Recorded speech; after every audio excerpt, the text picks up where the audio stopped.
Baik, Assalamualaikum warahmatullahi wabarakatuh.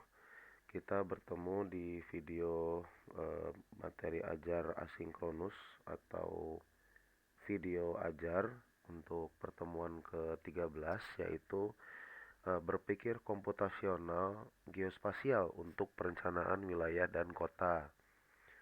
Jadi dalam pertemuan ini, ini perkenalan dulu ya. Saya orangnya yang ini ya, Muhammad Abdul Mubdi Bindar. Ya, kita sudah bertemu di kelas seharusnya sebelumnya. Eh, di sini kita akan membahas eh, tiga hal penting sebenarnya. Yang pertama adalah tentang berpikir komputasi atau computational thinking. Lalu selanjutnya adalah ini seharusnya berpikir eh, geospasial saja ya, komputasinya belum ada. Jadi kita akan mempelajari berpikir geospasial atau berpikir spasial ya, sama saja.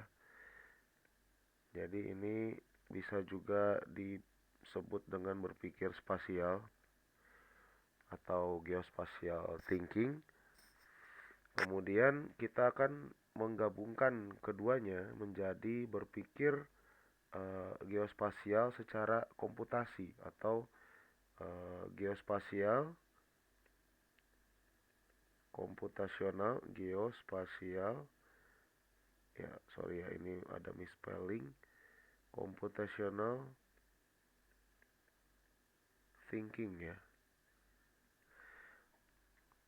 Nah, kemudian kita akan berkenalan dengan model builder sebagai penjabaran atau bentuk aplikasi dari tools untuk geoprocessing ya. Geoprocessing ini adalah istilah untuk uh, menjabarkan atau mewujudkan si berpikir geospasial computational thinking tadi ya.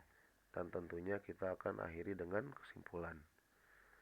Oke, kita masuk ke bagian yang pertama, yaitu apa itu computational thinking. Uh, saya yakin kalian sedang dapat juga ya sekarang di pengenalan komputasi di mata kuliah yang bersamaan ya.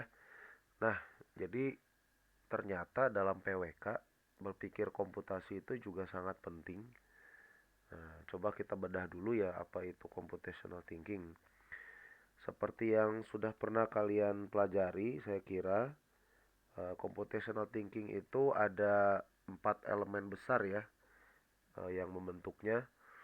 Yang pertama itu adalah dekomposisi. Jadi dekomposisi ini adalah memecah ya, kata kuncinya memecah masalah kompleks menjadi bagian-bagian yang lebih kecil. Misalnya ketika kemarin kalian survei untuk mata kuliah asas-asas perencanaan dan perancangan ya, itu kan kalian dibagi-bagi menjadi desa-desa ya. Ya, kita coba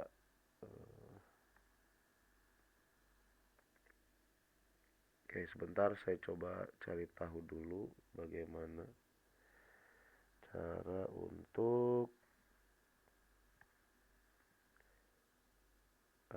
screen. Nah, ini dia ya. Jadi kalian punya sebuah desa gitu ya. Nah, sementara kalian akan menyurveinya secara berkelompok ya. Saya yakin ini per kelas ya, kalau saya tidak salah ingat. Nah, katakanlah ada 10 orang gitu ya di kelas kalian. Nah, maka secara komputasi, secara berpikir komputasi, kalian harus memecah dulu bagian yang besar ini menjadi bagian-bagian yang kecil. Nah, caranya misalnya kalian identifikasi mana ruas jalan yang ada di desa tersebut ya. Misalkan ada ruas jalan seperti ini. Nah, ruas jalan ini membagi si desa menjadi wilayah-wilayah yang lebih kecil lagi gitu ya. Nah, misalnya seperti ini. Ya, katakanlah seperti ini. Nah, di sini kalian bisa mengalokasikan setiap bagian ini ngomong-ngomong istilahnya adalah blok jalan ya. Nah, sorry. Oke. Blok jalan. Oke. Blok jalan ini kalian bagi ke dalam 10 orang ini. Jadi untuk satu blok jalan itu ada satu orang gitu, atau 2 orang misalnya. Nah, ini adalah contoh dari berpikir dekomposisi ya, sebagai elemen pertama. Oke. eh,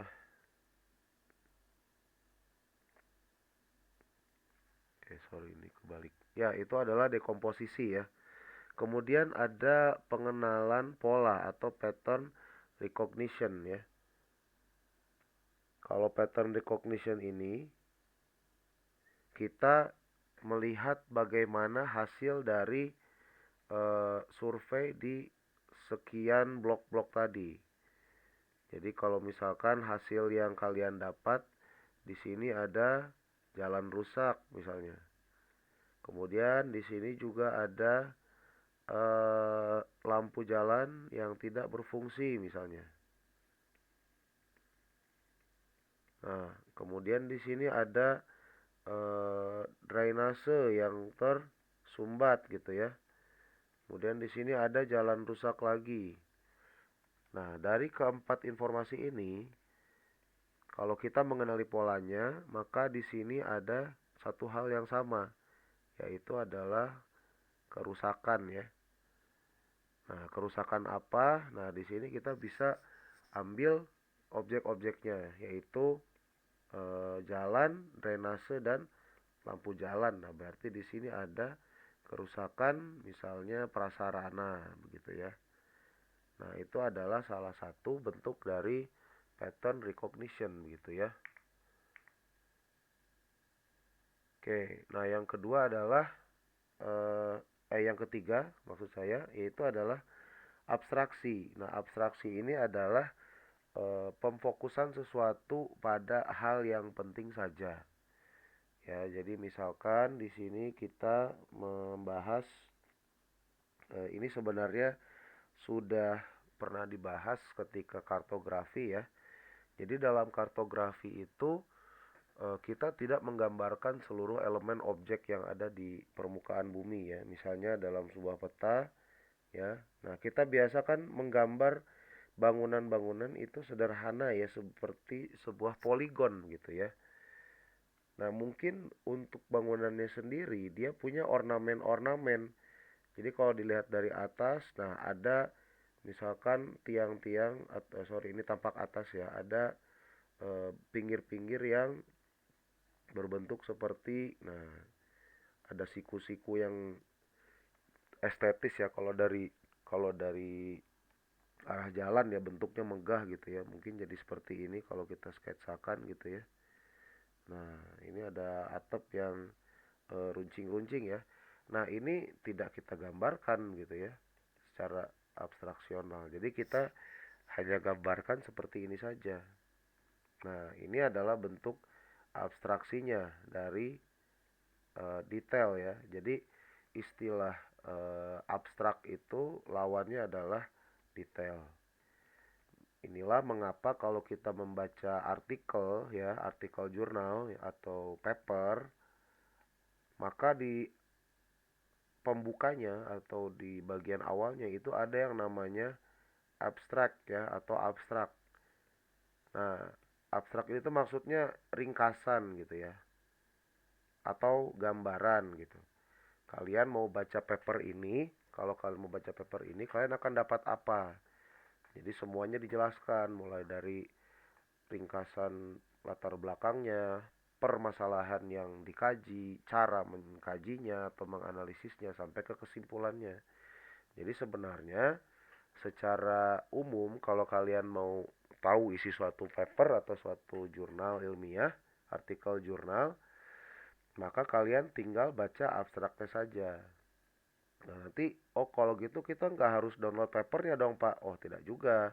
Kenapa kita perlu download atau baca paper keseluruhannya? Ya tentunya ini kalau kita butuh yang namanya detail seperti itu ya.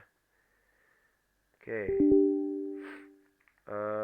Kemudian kita lanjut eh, ke yang keempat ya, yaitu nah ini yang kalian sangat di drill sekali ya atau dilatih sekali dalam mata kuliah pengenalan komputasi ya, yaitu algoritma desain ya atau berpikir atau mendesain algoritma begitu ya. Nah, di sini yang dilakukan adalah menyusun langkah-langkah solusi secara sistematis. Nah, misalkan di sini kita akan membuat peta seperti itu ya. Kita akan membuat sebuah peta. Coba saya gambarkan dulu. Nah, kita akan membuat sebuah peta ya. Tujuan akhir kita adalah membuat peta desa. Ya, nah peta desa ini harus kita buat dalam bentuk dua dimensi begitu ya. Nah, bagaimana caranya? Nah, ada langkah-langkah yang harus dilakukan. Pertama, misalkan kita bisa, kita bisa ini tadi saya escape ya, jadi hilang. Saya coba lagi. Hilang nih. Baik, gak apa-apa, mohon maaf. Jadi kalau kita membuat sebuah peta, nah pasti ada algoritmanya gitu ya, atau langkah-langkah yang harus dilakukan. Misalnya, yang pertama kita buka maps.google.com misalnya ya. Nah, kemudian apa? Setelah kita buka Google Maps, nah kan kita dapat ya ada data-data yang kita bisa lihat, ada lokasi-lokasi. Oke, kita beri konteks ya. Contohnya adalah peta sebaran kos-kosan begitu ya.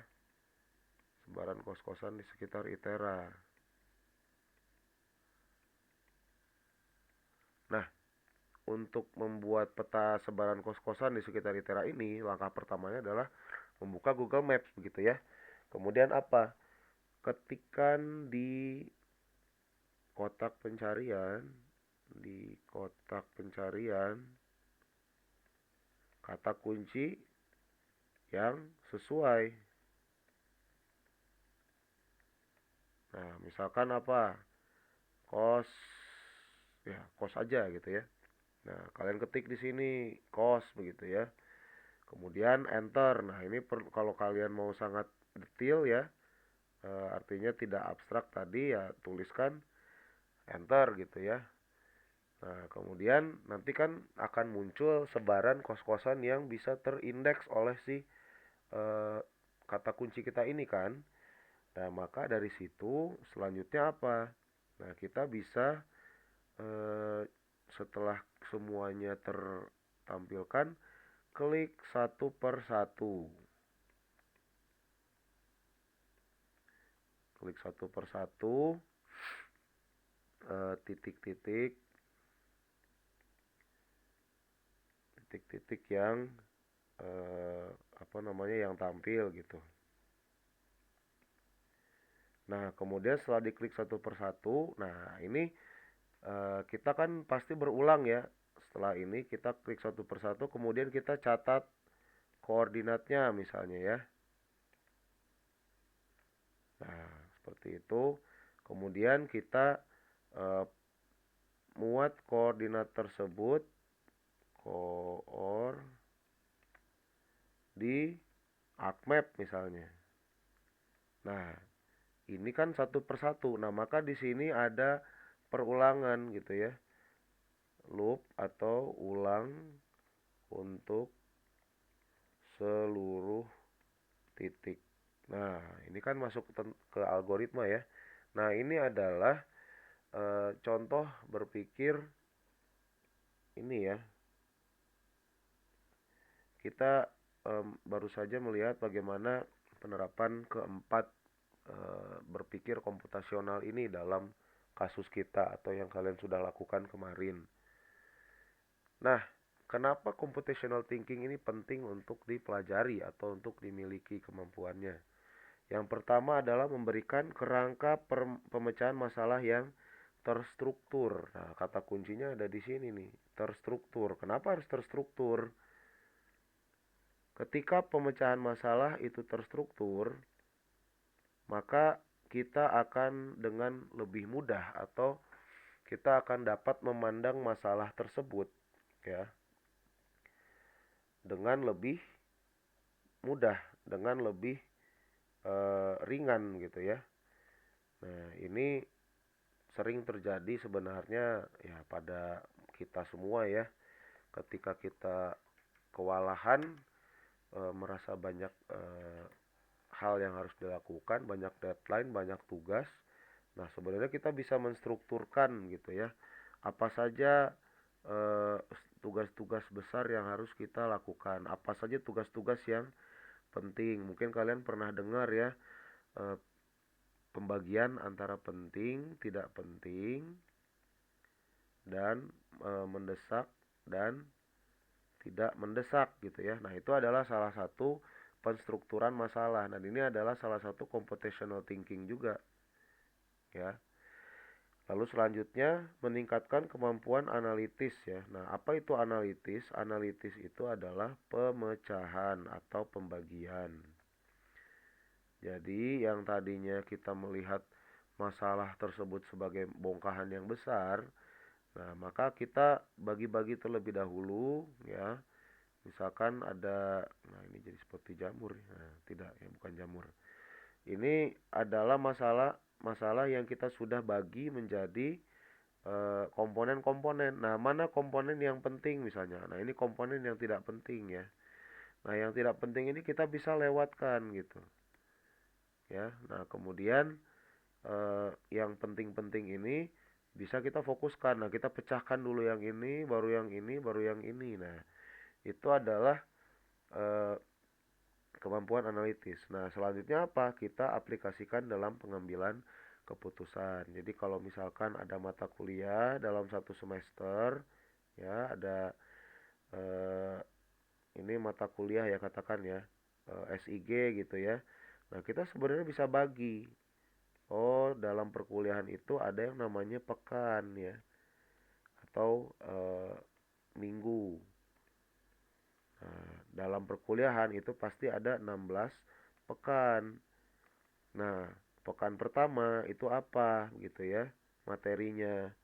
Kemudian pekan kedua apa, pekan ketiga apa, kapan ada tugas di pekan keberapa dikumpulkan di pekan keberapa. Misalnya tugas di pekan keempat dikumpulkan di pekan kelima. Oh, berarti selama pekan 4 dan 5, selama pekan 4 itu kita mengerjakan tugas. Nah, itu adalah pengambilan keputusan yang disebabkan oleh berpikir komputasional.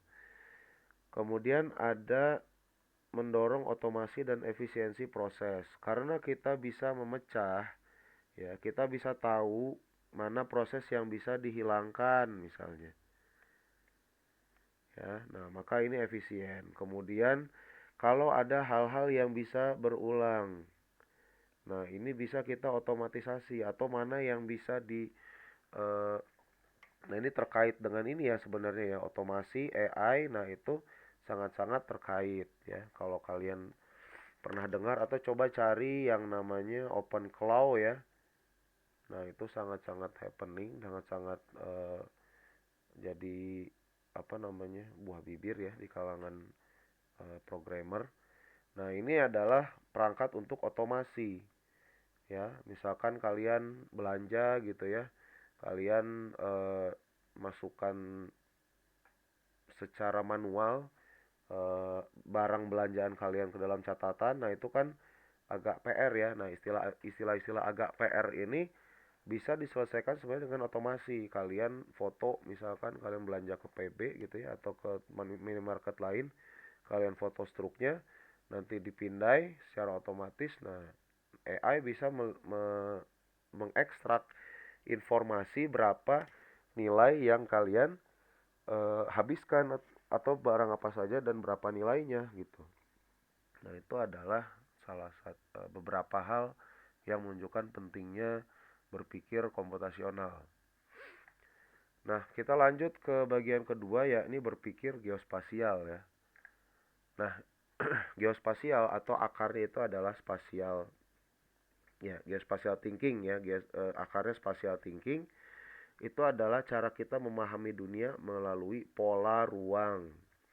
Bagi yang sudah belajar undang-undang, ini tidak sama dengan yang dibahas dalam undang-undang penataan ruang ya.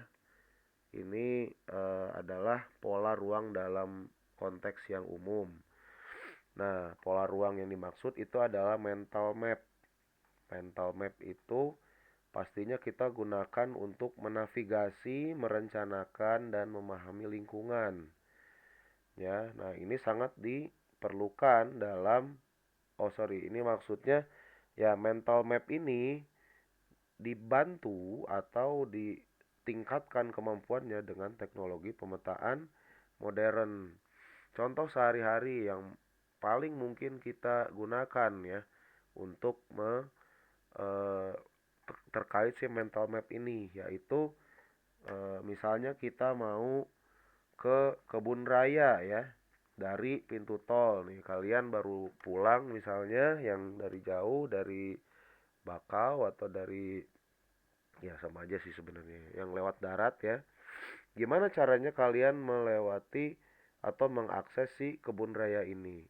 Oh, pastinya kalian berpikir, saya masuk pintu tol dulu. Habis masuk pintu tol ya lewat Wisma gitu ya. Kemudian dari Wisma ya ini kita bisa masuk ke gerbang ITERA, atau sebenarnya kalau kita langsung, nah ini kebetulan mental map saya ini adalah Prof. Ibnu Sabri ya, atau Prof. Ibeng.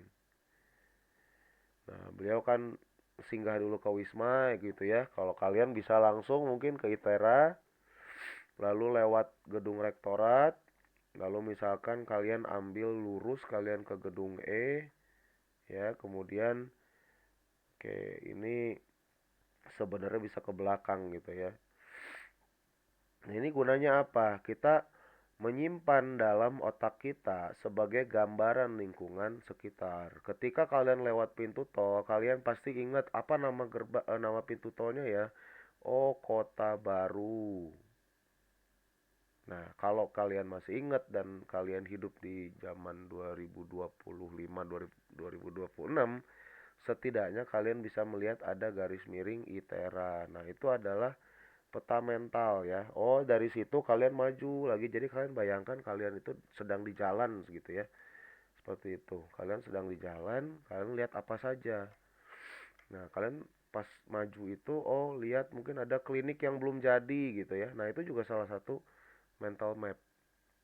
Ya, jadi ini digunakan untuk menentukan arah, mengingat lokasi penting atau memahami peristiwa. Oh, misalkan saya ya waktu istri saya melahirkan, oh itu eh, konsultasinya di klinik itu. Nah, itu peristiwa yang masuk ke dalam mental map. Dan setiap individu itu memiliki mental map yang berbeda sesuai pengalamannya ya. Pengalaman saya pasti beda dengan kalian gitu ya, melihat klinik yang belum jadi itu gitu ya. Pengalaman Prof. Ibeng pasti beda ketika melihat Wisma dengan kalian melihat Wisma. Seperti itu. Nah, dari mental map ini ada yang namanya 5 pertanyaan geografis yang fundamental atau mendasar. Nah, disingkat QGF ya, apa ya? Question of Geographic Fundamental kayaknya ya. Yang pertama ada lokasi. Lokasi ini berbicara eh, di mana sesuatu berada, jadi di mana berada gitu ya. Kemudian ada oke, ada distribusi ya. Bagaimana distribusi suatu objek atau kumpulan objek? Apakah dia terkonsentrasi atau tersebar ya? Apakah mengumpul ya, konsentrasi itu berkumpul gitu ya. Nah, makanya maksudnya, ayo konsentrasi, konsentrasi. Nah, itu maksudnya adalah kumpulkan pikiran kalian dalam satu hal, yaitu misalkan belajar. Ya, pasti konsentrasi kan lawannya buyar ya. Nah, buyar ini tersebar sama saja. Kemudian ada asosiasi. Nah, asosiasi itu apakah ada kemiripan? Nah, ini kalian pastinya belajar ya di statistika. Kalau dalam geografis, ya pertanyaan geografis, apakah itu munculnya bersamaan atau tidak gitu ya. Jadi misalnya seperti kemarin COVID gitu ya, kasus COVID itu munculnya bersamaan di tempat yang berlainan apakah tidak. Jadi hari ini ada 10 kasus ya di 5 kecamatan yang berbeda, berarti ada 2 kasus per kecamatan rata-rata. Nah, itu artinya dia muncul bersamaan. Wah, jangan-jangan ada asosiasinya nih antara kelima kecamatan tersebut gitu ya. Atau kalau kita bandingkan dengan yang lain, flu misalnya atau demam gitu ya, yang masuk ke puskesmas itu ternyata di tiap tempat itu berlainan waktunya. Nah, ini mungkin tidak berasosiasi. Kemudian ada interaksi. Interaksi ini adalah bagaimana lokasi-lokasi itu saling terhubung ya, keterhubungan. Nah, jadi keterhubungan ini bukan asosiasi ya, interaksi namanya. Dan yang terakhir ada perubahan. Nah, bagaimana berubah suatu fenomena dari waktu ke waktu. Nah, kita lihat beberapa contohnya di sini. Ya, jadi contoh yang pertama adalah pada persoalan jaringan ya atau network. Jadi network di sini adalah representasi ruang sebagai simpul dan sisi ya, nodes atau edges ya.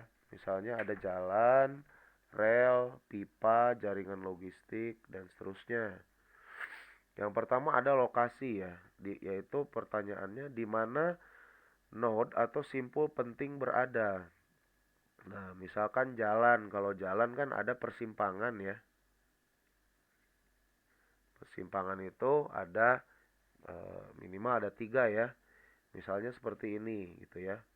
Nah, ini adalah nodesnya atau simpang 4 gitu ya. Nah, ini adalah nodesnya. Nah, ini di mana berada? Maka ini adalah pertanyaan lokasi. Kemudian bagaimana sebaran node dalam jaringan? Nah, kita lihat apakah simpang tadi ya itu banyak ngumpul seperti ini gitu ya. Atau jarang-jarang gitu ya. Nah, ini kan kita bisa petakan ya. Nah, ini ada nodes-nodes yang berkumpul gitu ya. Nah, sementara ini ada nodes-nodes yang menyebar. Nah, ini adalah distribusinya. Kemudian bagaimana node saling terhubung, jalur mana yang digunakan, seberapa besar arus pada setiap link. Nah, misalkan di sini ya. Nah, nodes ini ternyata dia menghubungkan edge atau garis yang ini ya, yang ini dengan yang ini. Oh, ini edge paling panjang. Nah, dia berinteraksi dengan edge-edge di sekitarnya melalui nodes yang ini. Yang ini misalnya yang bawah dia punya interaksi dengan nodes yang ini satu 2 3 untuk bisa sampai ke yang besar ini. Nah, itu adalah interaksi. Kemudian untuk perubahan ya, bagaimana jaringan berkembang ya, apakah ada penambahan ruas misalnya kalau jalan ya, atau nah ini TOD ini bagi yang belum tahu, ini adalah singkatan dari Transit Oriented Development. Artinya pembangunan berorientasi transit ya. Kalau ada stasiun, kalau kita bicara rel kereta api misalnya, maaf, rel kereta api ini kan representasikan oleh garis juga ya, yaitu edge-nya gitu ya. Ini adalah rel. Nah, nodes-nya itu adalah station ya. Nah, di sekitar stasiun ini kita bisa buat sebuah pembangunan atau gampangnya adalah kita buat komplek rumah susun atau apartemen lah ya, supaya orang-orang yang tinggal di sana itu leluasa menggunakan si stasiun ini. Nah, itu adalah TOD. Nah, apakah ada perubahan misalkan di tahun 2026 seperti ini, 2027? Nah, dia nambah di sini misalnya. Nah, itu adalah oke, saya ganti. 2027 nambah di sini misalnya ya. Nah, itu adalah perubahan. Oke. Nah, kita lanjutkan, kita lihat ke kasus yang kedua, ya, ada sentralitas atau pusat-pusat ya. Jadi misalkan di sini ada mungkin ini eh, taman ya sepertinya ya, atau fasilitas lah ya, fasilitas umum. Nah, ini adalah pusatnya yang pusat-pusat ini kemudian terkait dengan pusat yang lain.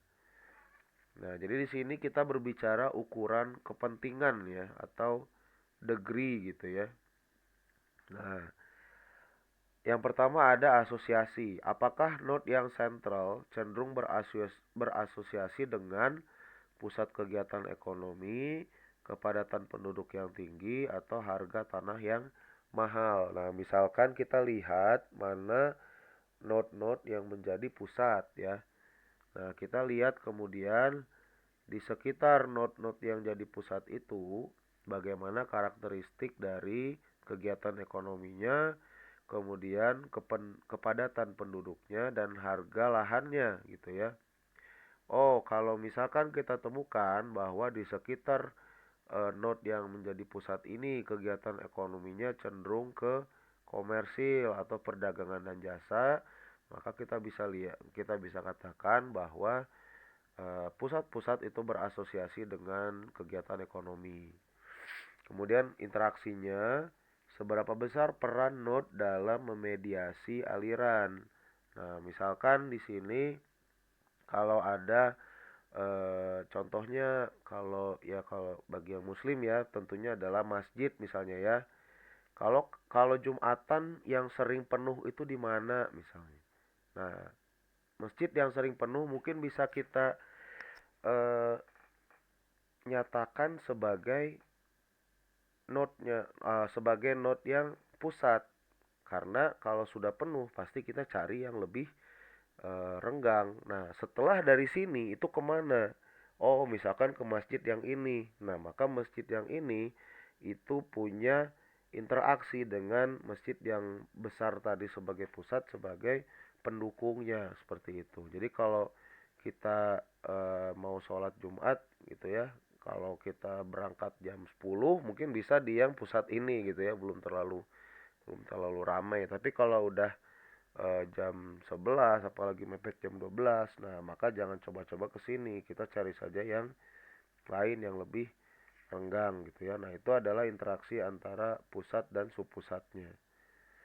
Kemudian perubahan, nah ini tinggal dimasukkan konteks waktunya ya, apakah ada perubahan dalam eh, pusatnya, apakah misalkan masjid yang tadinya tadinya padat ini, oh kok sekarang atau 10 tahun yang lalu ini padat tapi kok sekarang enggak ya. Nah, itu adalah perubahan gitu misalnya.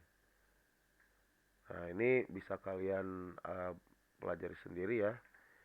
Yang ketiga, nah kita masuk ke penggabungan keduanya ya. Jadi geospasial computational thinking. Nah, jadi yang dimaksud dengan geospatial computational thinking itu adalah cara berpikir spasial yang memecahkan masalah dengan merangkai operasi-operasi geoprocessing menjadi algoritma, sehingga ruang dapat dihitung, dianalisis, dan disimulasikan secara sistematis. Jadi ini praktis adalah penggabungan pengertian-pengertian dari spatial thinking dan juga computational thinking. Jadi gampangnya adalah computational thinking yang diruangkan seperti itu. Ya, jadi manfaat geospasial computational thinking yang pertama adalah memahami fenomena ruang ya tentunya. Tadi ya yang 5 pertanyaan mendasar dalam geografi. Lalu yang kedua, mengubah pertanyaan geografis menjadi langkah analitis. Kemudian memodelkan ruang melalui transformasi geometri dan data. Kemudian memecah masalah menjadi urutan operasi spasial dan menyimpulkan makna dari hasil analisis gitu ya. Oke.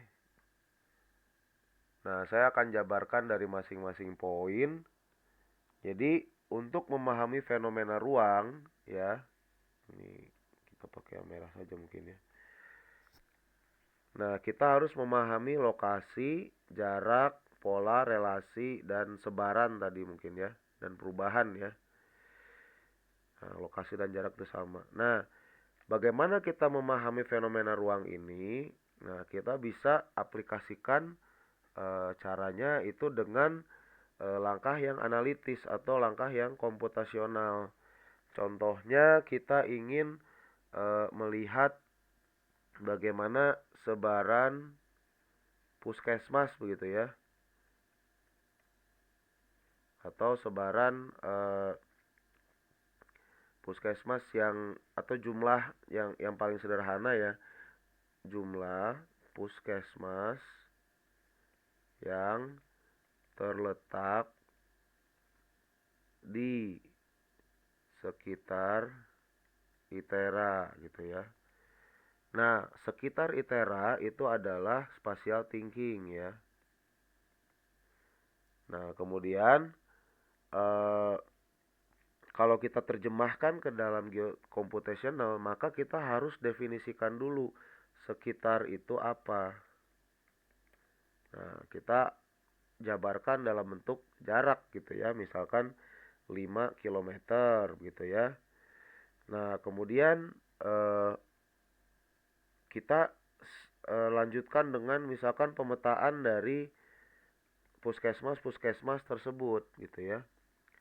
Nah, lalu setelah itu ya tadi ITERA ya, ITERA-nya juga kita petakan di mana. Kemudian kita buat yang namanya buffer atau area yang dibuat di sekitar suatu titik dalam jarak tertentu. Nah, pastinya dia akan menjadi sebuah lingkaran kan. Nah, maka eh, kita akan masukkan si puskesmas-puskesmas ini ke dalam si area 5 kilometer ini.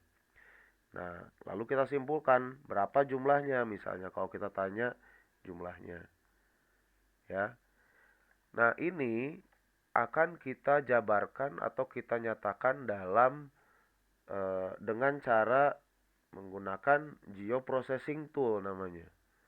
Ya, jadi geoprocessing tool ini adalah representasi atau eh, wujud gitu ya, perwujudan dari geospatial computational thinking. Nah, ini contohnya ya. Ini ada ringkasan berupa kalau kita di kimia mengenal yang namanya tabel periodik unsur ya. Nah, ternyata di geospasial kita juga punya eh, atau geospasial computational kita juga punya tabel periodik untuk analisisnya gitu ya. Nah, oke, kita akan lanjutkan dari union sepertinya ya, kalau tadi saya tidak salah ingat. Jadi dalam union ini kalian bisa lihat input ya, yang ada itu kan ada 3 elemen sebenarnya ya. Yang pertama dan kedua ini dia berbentuk persegi ya. Nah, persegi ini ditampalkan dengan sebuah lingkaran. Nah, istilah ditampalkan itu artinya ditumpuk gitu ya. Ya, kalau bahasa Inggrisnya adalah superimpose seperti itu ya. Nah, ketika ditampalkan maka hasil dari union itu adalah ya semuanya gitu ya. Tapi dia terpisah ya. Jadi ini tetap. Nah, tapi jadinya adalah semuanya. Ya, jadi satu ini ada dua elemen ya atau katakanlah tiga. Nah, ini jadi satu. Jadi digabungkan ya. Nah, jadi yang dihasilkan adalah semuanya tapi dia terpisah di sini ya, ingat-ingat. Nah, ini jadi hal yang terpisah tapi dia menjadi satu kesatuan. Maksud saya poligonnya itu jadi terpisah seperti ini. Asalnya kan cuma tiga ya, satu, dua, tiga. Nah, ini menjadi satu, dua, tiga, empat, lima. Nah, itu adalah union. Kemudian intersect. Nah, kalau intersect itu yang hanya beririsan, ya. Ingat, kalau kita buat bahasa Indonesianya ini adalah gabungan, ini adalah irisan. Nah, maka hasilnya adalah yang ini saja, gitu ya. Nah, untuk identity ini saya agak bingung, ya. Tapi kalau kita lihat dari outputnya, maka artinya kita ambil, oke, ini kalau di intersect tadi yang bulat ini namanya adalah intersect feature gitu ya. Nah, kalau identity feature ini yang kita peroleh hanya bagian yang beririsan dengan input feature ya dari identity feature. Nah, kita kan melihat di sini ada setengah lingkaran ya. Nah, ini kan pasti asalnya dari identity feature-nya ya. Identity feature. Nah, tapi yang hanya yang bertampalan dengan si inputnya saja yang diambil. Sementara yang tidak bertampalannya, nah ini dibuang gitu ya. Nah, itu yang perlu diingat. Jadi kalau kalian bingung, kalian bisa acu lagi gambar ini untuk eh, memahaminya gitu ya. Oke. Nah, yang keempat ada clip ya. Nah, ini agak beda. Kalau clip ini kita memotong ya. Jadi kalau ada input feature yang misalnya mungkin di sini ya dia ya. Kalau dari gambar ya. Nah, ini nggak kena ya. Nah, dia di sini. Nah, maka dia memotong bagian yang ini seperti intersect ya. Yang ter apa namanya? eh yang tertampalkan seperti intersect. Nah, bedanya dengan intersect di sini harus dipahami. Inilah mengapa ilustrasi juga beda ya. Di sini yang dipakai itu adalah gambar. Nah, kalau di intersect ya,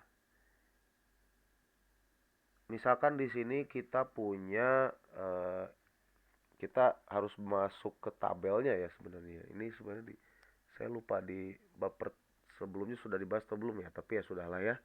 Saya bahas saja. Nah, misalkan inputnya itu ya, dataset pertama itu ada dua ya. Misalnya kecamatan gitu ya. Ini ID, ini kecamatan, ada kecamatan satu, ini kecamatan dua. Nah, ini adalah inputnya gitu ya. Oke, ini coba perhatikan ke sini ya.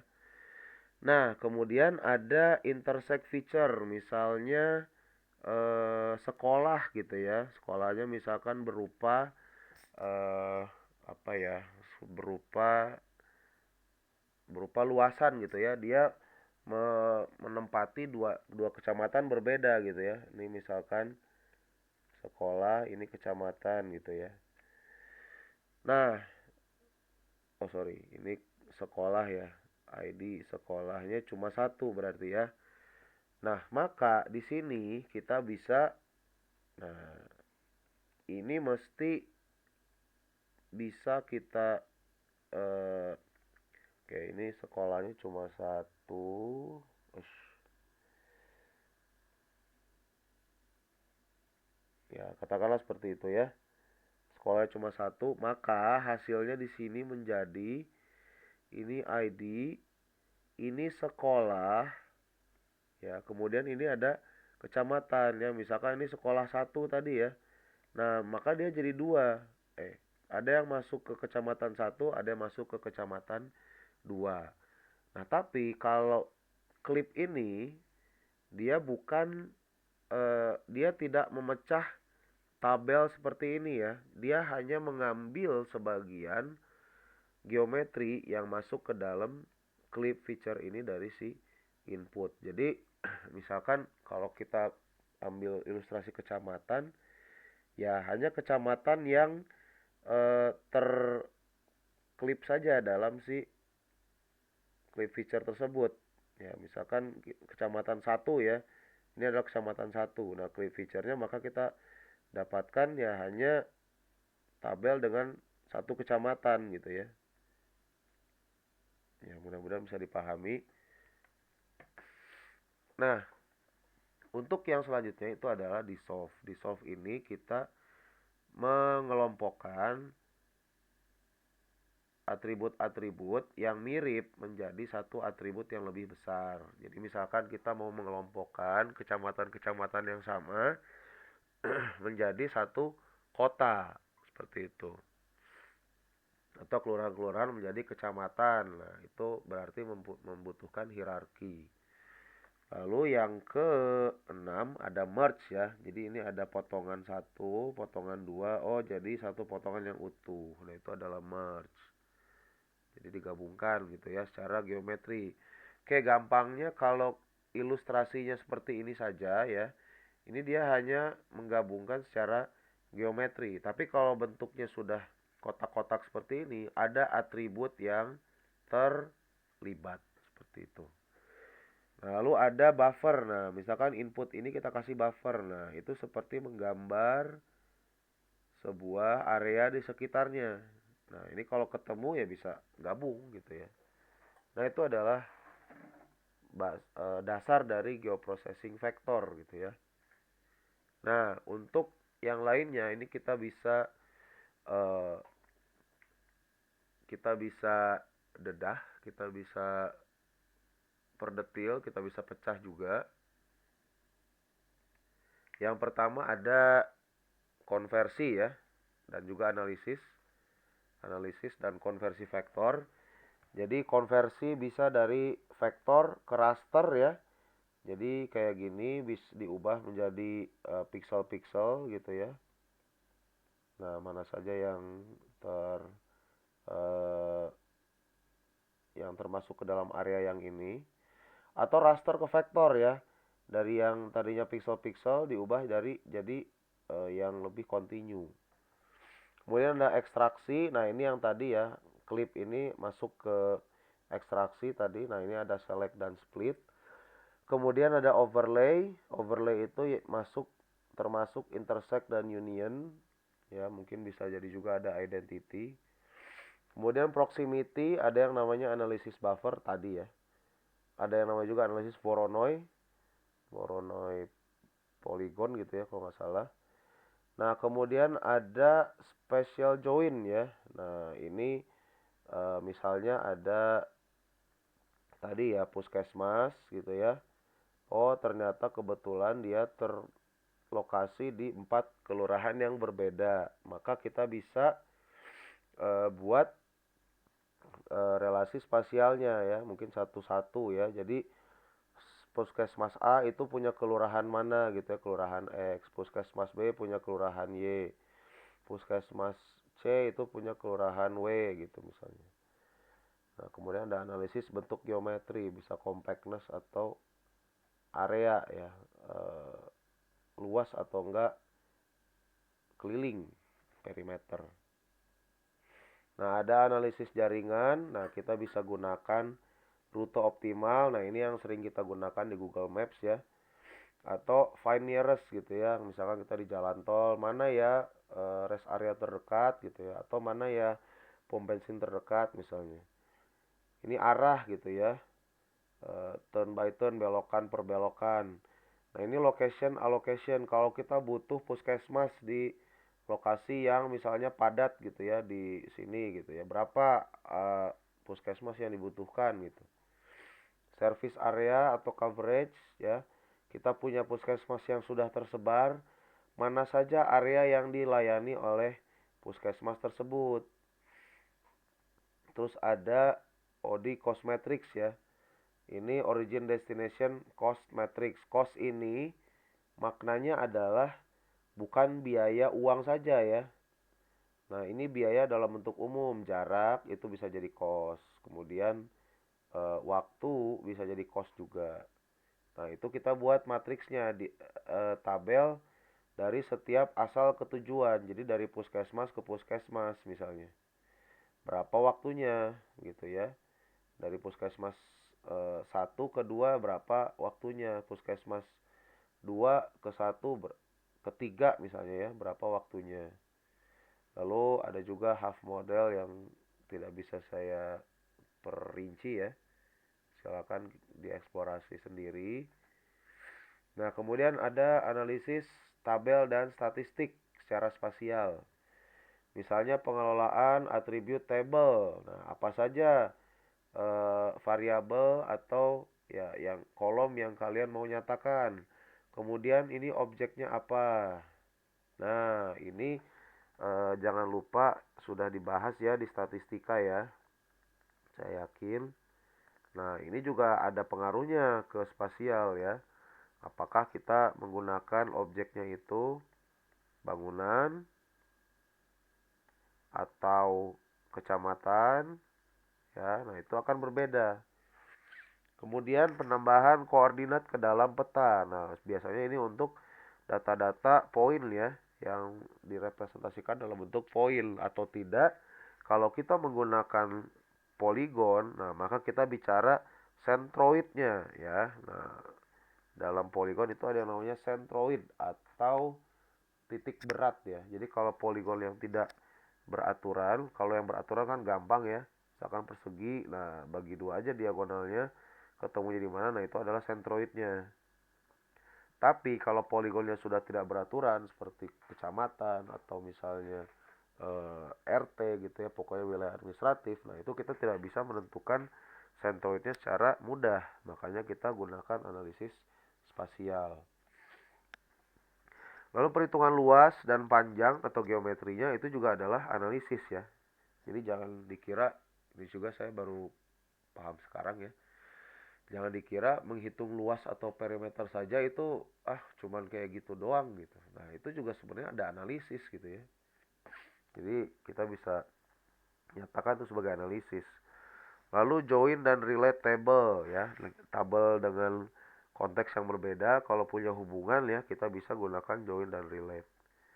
Kemudian ada statistik. Nah, ini yang kalian pelajari di statistika lah ya. Oh ya, RMSE ini adalah singkatan dari root mean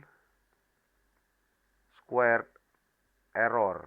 Nah, jadi nilai error atau galat yang dikuadratkan kemudian dirata-ratakan, kemudian dicari akar pangkat duanya. Oke, kita lanjut ke yang analisis data spasial lanjutan. Nah, ini bisa kalian eksplorasi ya, jadi kalian bisa cari sendiri apa itu point cloud ya, apa itu singkatan dari LAS. Kemudian ada web feature atau mapping service. Nah, yang seperti ini adalah Google Maps begitu ya. Ini sudah kalian pelajari juga waktu akuisisi data ya pasti ya.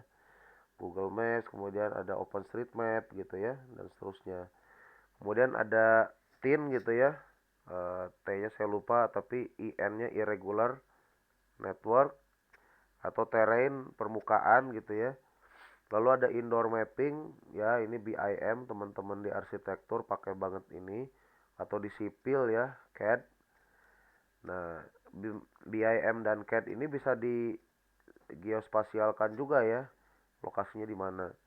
Kemudian ada temporal data ya, data temporal yang berkaitan dengan perubahan waktu tadi, dan ada real time tracking. Nah, ini yang suka ya pastinya kita nggak pernah, pasti kita pernah mesen lewat ojek online ya, minimal sekali, atau naik ojek online. Nah, kan kelihatan ya dari mana titiknya dia bergerak, kemudian kemana lewat mana. Nah, itu masuk ke analisis spasial lanjutan juga. Nah, ini sangat terkait dengan teknologi baru ya, big data analytics. Nah, ini nggak lepas dari yang namanya table tadi ya, table, tapi ini jumlahnya sangat banyak ya, jumlah objeknya gitu ya, sangat banyak. Nah, misalkan kalau kita mau join gitu ya, atau relate, nah ini sebenarnya masalah skala. Kemudian machine learning atau deep learning. Machine learning atau deep learning itu maksudnya adalah dia mempelajari pola sebenarnya. Si mesin itu atau komputer kita itu mempelajari pola dari data yang kita berikan gitu ya.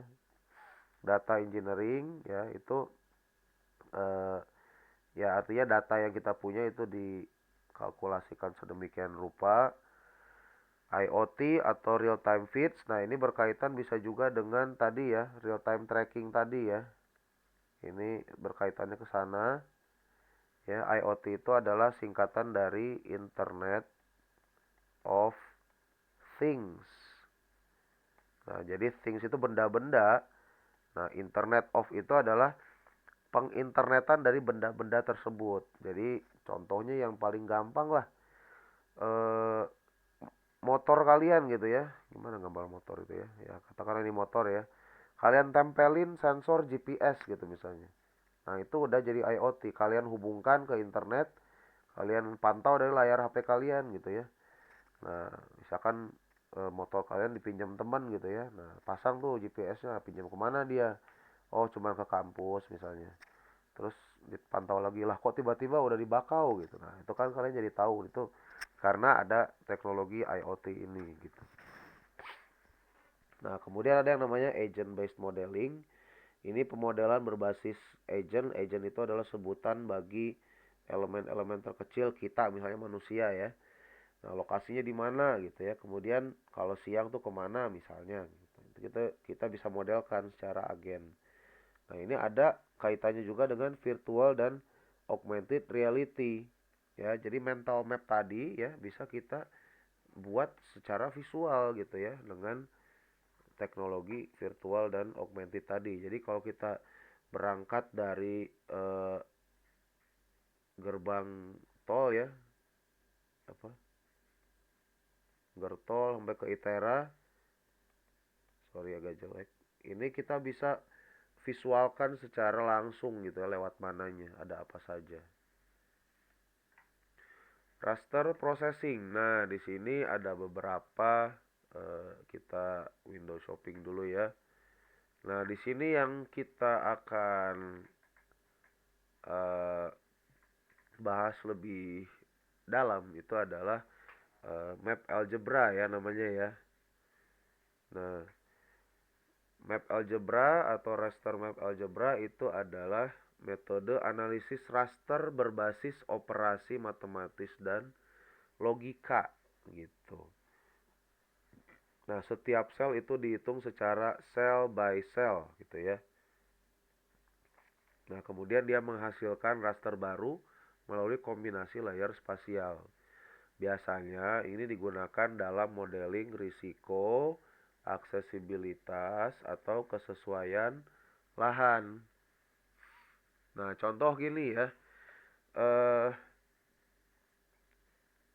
kita di sini punya peta ya. Ini peta raster. Kalau raster ingat lagi kita pasti bekerja dalam bentuk grid atau koordinat ya. Nah, di sini kebetulan ada 4 jumlahnya ya dengan indeks yang dimulai dari 0. Nah, maka kita punya data raster 4 kali 4 namanya. Kan? Tuh ya, kita ingat lagi ininya. 4 kali 4. Nah, di sini eh kita bisa lihat. Nah, ada kode ini untuk raster lindung ya. Dia punya kode 1 dan 0 seperti itu ya, sama juga dengan eh, raster industri. Nah, di sini yang dimaksud dengan 1 dan 0 itu bisa kita artikan sebagai ada atau tiada. Antara ada dan tiada nggak ada ya, cuman ada dan tiada aja, nggak ada di antaranya. 1 dan 0 gitu ya. Nah, di sini kita bisa lihat bahwa eh, untuk pixel pertama ya, itu raster lindungnya 1. Oh, dia adalah area yang masuk ke kawasan lindung gitu ya. Kemudian di raster industri dia 0. Nah, ini kita bisa lihat secara koordinat ya. Saya hapus dulu ini ya. Secara koordinat 03 ya. 03 yang itu ini yaitu ini dengan 03 yang ada di industri itu kan lindungnya 1, industrinya 0. Berarti artinya di 03 itu ya memang kawasan lindung saja. Dia tidak masuk ke kawasan industri gitu ya, dia bukan kawasan industri. Oke, berarti aman ya harusnya ya, dia tidak menyalahi aturan kawasan lindung. Kemudian ada 1.3. Nah, 1.3 itu dia raster lindungnya 1, raster industrinya 0. Oke, masih aman gitu ya. Lanjut. Nah, ternyata setelah dilanjutkan sampai ke 1.2, wah ini kok sama ya. Di lindungnya 1, di industri juga 1. Nah, maka di sini eh, kita bisa petakan ya. Oh, kalau dia rasternya 1, dia lindungnya 1, industrinya 0, maka outputnya 1 ya.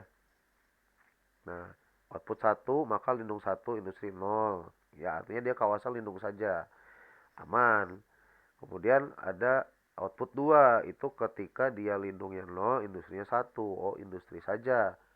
Aman. Nah, yang ketiga ini yang tidak aman, lindungnya 1, kok industrinya 1. Lah, kok bisa ini ada kawasan industri di kawasan lindung? Ini namanya konflik. Nah, itu adalah map algebra ya. Nah, yang keempat ya, kemungkinan keempat, oh tidak ada lindung dan industri, maka ini tanah kosong gitu ya.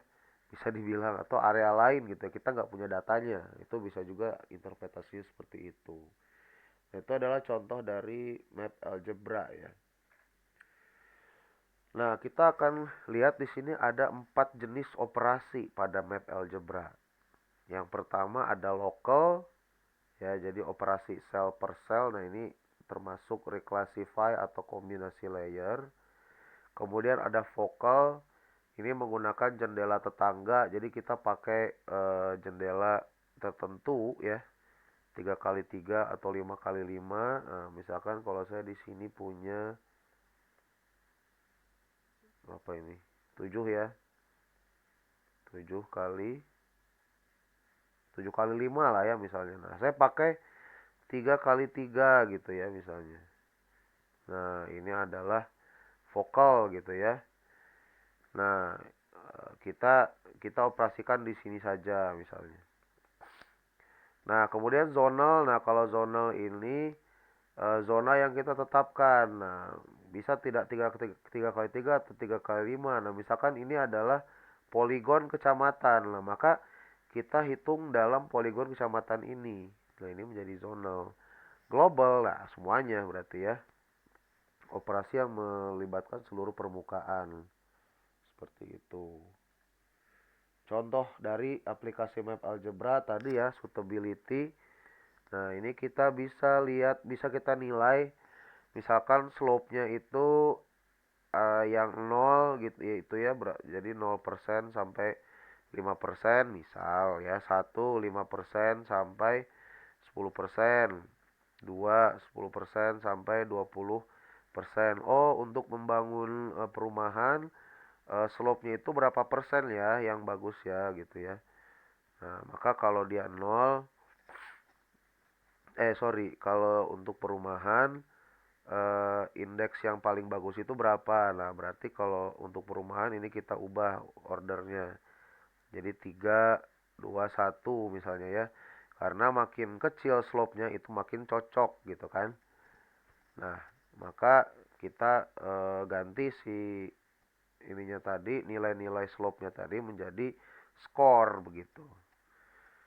Nah, kemudian untuk risiko banjir gitu ya. Kita kalikan antara skor dari curah hujan, kemudian runoff dengan inversi dari elevasi misalnya. Nah, itu juga nilainya sudah kita, jadi prinsipnya nilainya sudah kita simpan dalam setiap sel-sel ini kan ya, core raster ya. Nah, itu yang termasuk ke dalam map algebra. Union raster combine gitu ya, layer 1 dan layer 2 seperti tadi ya, yang konflik tadi. Bisa jadi untuk heatmap kebakaran juga misalnya.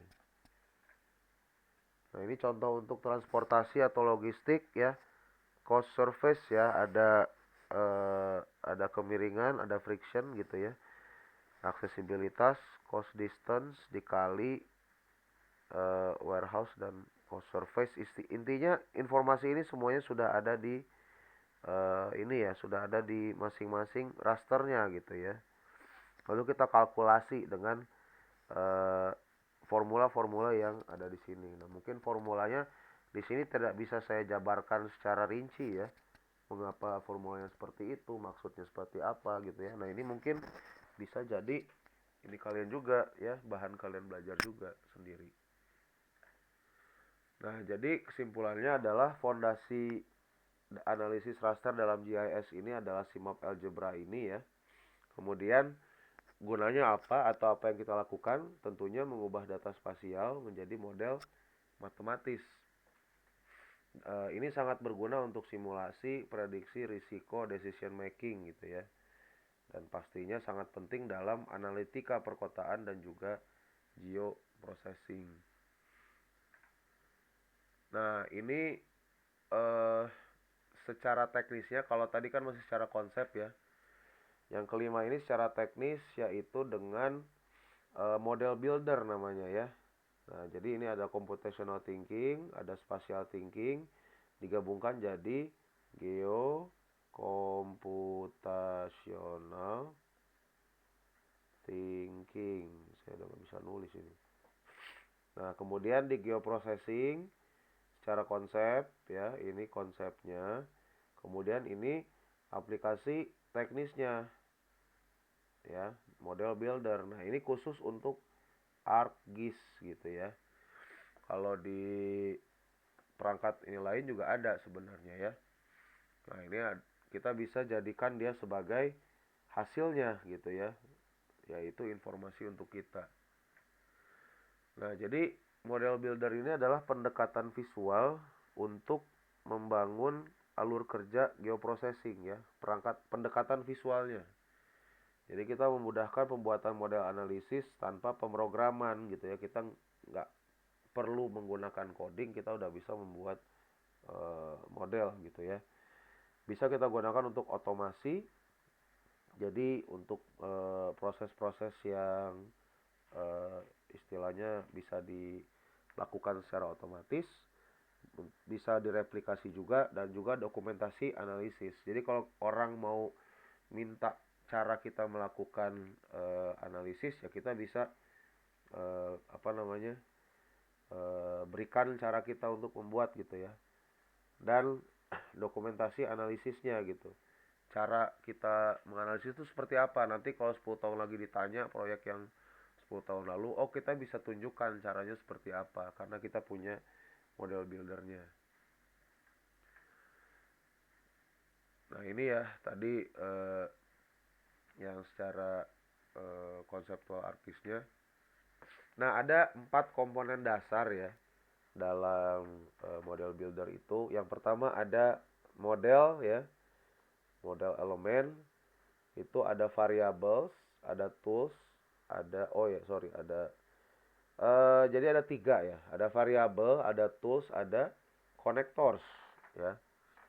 Nah, variables itu terdiri atas data input, parameter, dan nilainya. Jadi datanya apa ya? Datanya apa? Misalnya puskesmas gitu ya. Nah, puskesmas itu adalah data inputnya misalnya. Kemudian parameternya apa? Nah, misalkan kapasitas gitu ya. Nah, jadi ini variabelnya bisa dibilang. Kapasitas, kemudian tanggal berdiri misalnya. Nah, itu bisa jadi parameter. Kemudian toolsnya, geoprocessingnya apa? Apakah buffer, clip, intersect, raster calculation, atau misalkan menghitung geometri gitu ya. Calculation. Nah, kemudian konektornya. Jadi misalkan puskesmas itu diapakan gitu ya, geoprocessing toolnya. Kemudian jadi apa? Ini adalah outputnya gitu kan. Nah, seperti itu. Nah, contohnya ini ya beberapa contoh pemodelan risiko banjir. Kita gunakan Reclassify, overlay dan weighted sum. Jadi reclassify ini misalkan dari curah hujan, berapa nih curah hujannya. Nah, klasifikasi. Jadi tinggi, sedang, rendah misalnya. Yang tinggi itu seperti apa, sedang seperti apa, rendah seperti apa. Overlay seperti apa. Ya, overlaynya kita kita tampalkan jadi curah hujan tersendiri gitu ya. Kemudian ada slope tersendiri. Nah, kemudian kita jumlahkan dengan bobot gitu ya. Nah, itu hasilnya skornya jadi berapa gitu. Kemudian ada aksesibilitas transportasi, cost distance, nanti jadi service area dan kesesuaiannya. Zona ketahanan pangan ya, dikombinasikan suitability dan extract by mass. Dan seterusnya. Nah, ini keunggulannya bisa diautomasi ya. Jadi kalau kita punya 10 kelurahan gitu ya, kita udah punya pola untuk satu kelurahan, ya tinggal di otomasi saja untuk setiap kelurahannya gitu ya. Kemudian mudah direplikasi untuk dataset baru. Nanti kalau kita pindah ke wilayah lain, oh ternyata ini mirip kayak yang kemarin nih cara kerjanya. Pakai lagi. Nah, kemudian dokumentasi visual yang mudah dipahami. Nah, kalau orang mau belajar punya kita, cara kita melakukan analisisnya, ya bisa gitu ya. Kita lihat dari model builder kita saja. Nah, kemudian ini bisa diekspor menjadi Python script. Nanti apa? Bisa dipelajari oleh AI. Nah, ini udah lanjutannya lagi gitu ya. Nah, jadi model builder sebagai geospatial thinking ini mengubah pertanyaan spasial menjadi langkah-langkah analitik. Misalkan jarak, lokasi gitu ya. Oh, kita bisa masukkan si XY-nya gitu ya. Kemudian kedekatan gitu ya, proximity. Nah, ini bisa kita gunakan buffer gitu ya. Nah, dia juga memaksa kita berpikir secara terstruktur. Oh, didekomposisi dulu apa variabel-variabelnya, inputnya gitu ya. Apa parameternya gitu ya. Kemudian algoritmanya apa gitu. Kemudian mendekatkan konsep spatial thinking dengan spatial computational thinking. Nah, spatial thinking yang sangat-sangat lokasi tadi ya istilahnya ada mental map-nya. Nah, kemudian didekatkan dengan computational thinking yang ada 4 ini tadi, ada dekomposisi, ada pattern, kemudian ada apa lagi ya? Ada algoritma, dan yang keempat itu ada, sebentar saya ingat dulu. Saya juga sambil belajar ya. Abstraksi ya. Nah, itu semuanya diperlukan dalam menyusun model builder. Jadi secara tidak langsung kita mengaplikasikan 4 ini. Dan tentunya dia menjembatani teori, analisis, dan simulasi spasial juga. Jadi teorinya seperti apa, diterjemahkan menjadi analisis, terjemahan dalam simulasinya dalam bentuk model builder. Nah, di sini kita bisa ambil kesimpulan ya. Yang pertama tentunya berpikir spasial itu penting untuk memahami pola, lokasi, dan hubungan antar fenomena. Ya, itu yang pertanyaan fundamental geografi ya. Peta mental membantu membangun pemahaman dasar tentang ruang dan navigasi.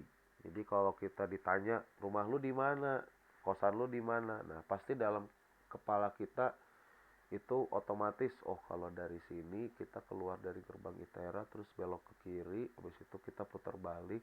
Nah, itu adalah mental map gitu ya. Lalu pertanyaan geografis itu menentukan arah analisis. Nah, tadi eh, pertanyaan, salah satu bentuk pertanyaan ini ya pertanyaan fundamental, lokasi dengan interaksi pasti beda model yang atau analisis yang digunakan gitu ya.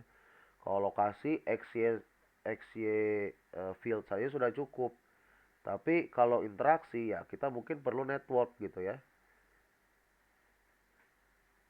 Nah, ini ada 5 pertanyaan kunci dalam geografi. Kemudian bagaimana computational thinking memperkuat analisis spasial, yaitu melalui struktur logika. Nah, ini fungsinya dekomposisi dan abstraksi.